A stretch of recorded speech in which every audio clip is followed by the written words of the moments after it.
holiday. Are you in? Okay, so I'm going to put something on my head, and then you, if you know it, raise your hand, and I'll call on you, and you name the holiday, okay? All right.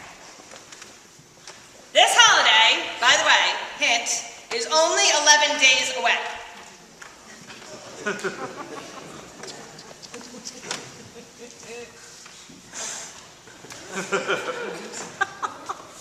Next, Halloween. Yes, 1 for 1. Very good. Okay.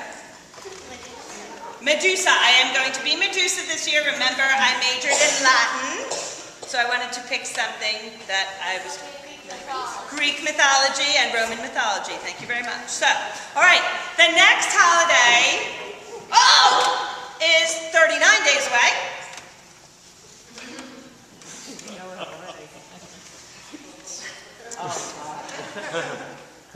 Yes, Eta. It's November, but what is the holiday? What? Thanksgiving. Very good. Yes, very good. Okay. Okay. The third hat I am particularly proud of as I knitted it myself. This holiday is 64 days away. You already answered? Nope.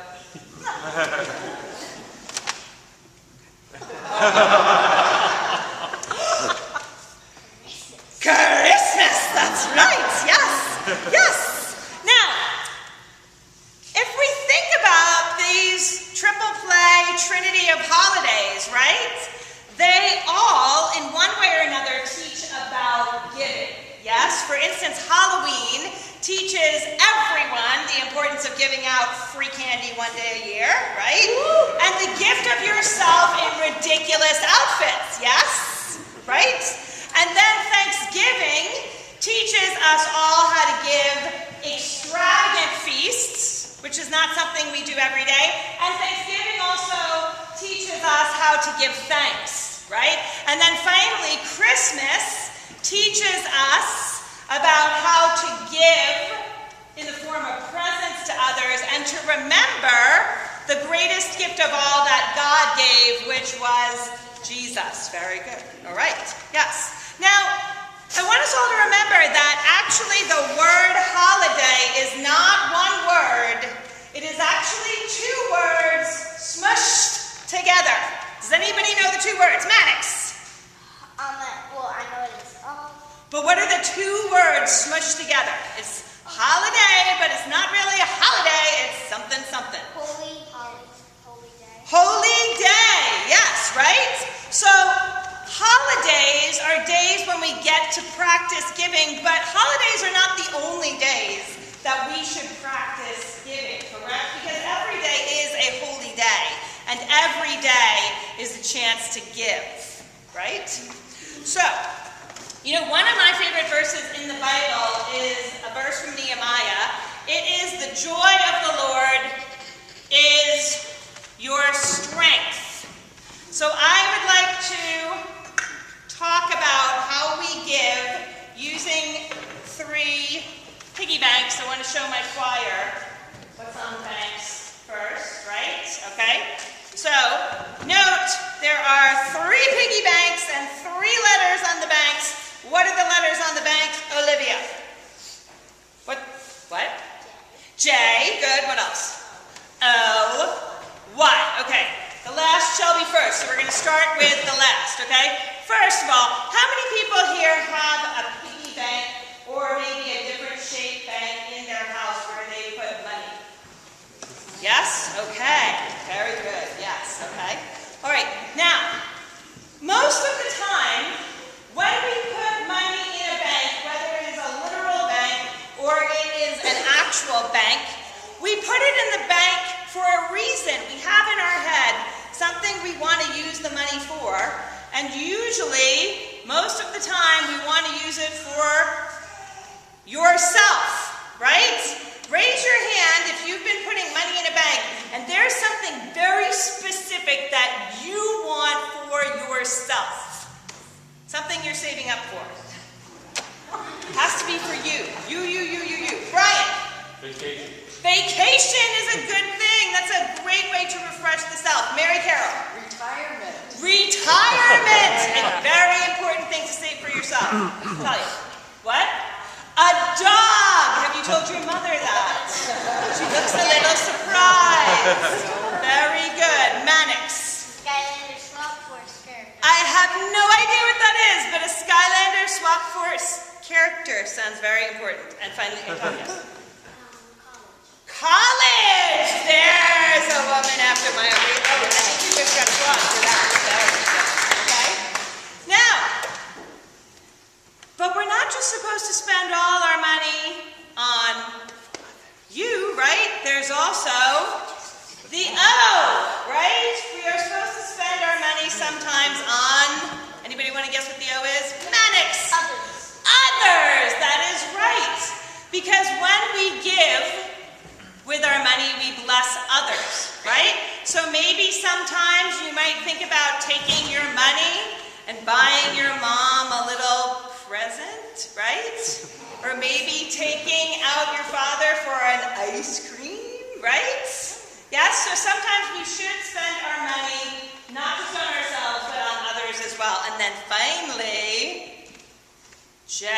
Does anybody want to guess who also we should give some money to on occasion? Olivia. Jesus! Yes, absolutely. Because everything we have is from God, right? So we should remember to give some of what we have back to God in thanks, right? This might mean maybe buying some food for those who don't have food. You see people bring food into church every day. Maybe Mr. Potter is going to do something for this parish. He'll probably announce it, but we're going to try and collect blankets for people who live out on the streets. They come and sleep at our church doors every day, so maybe buy a blanket. And maybe sometimes you put some of your own money in the plate here, right? So that we can continue to keep this building open and a place of peace and repose and God's joy for others, right?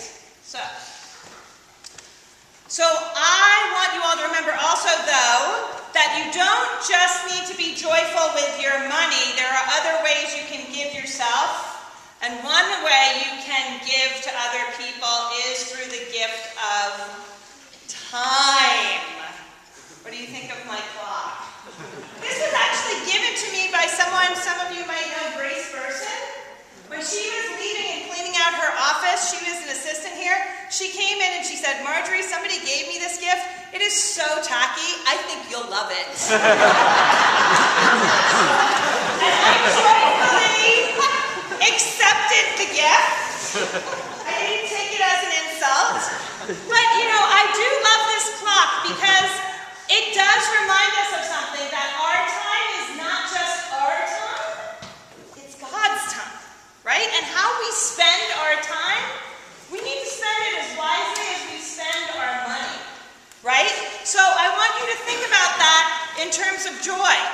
It's important to spend some time on yourself, rejuvenating yourself, but it's equally important to spend time with others and in a way that will bless them, whether it's phoning someone who might need a lift, or visiting someone who's lonely, and also very important every day to give time to Jesus and to recenter yourself with that time.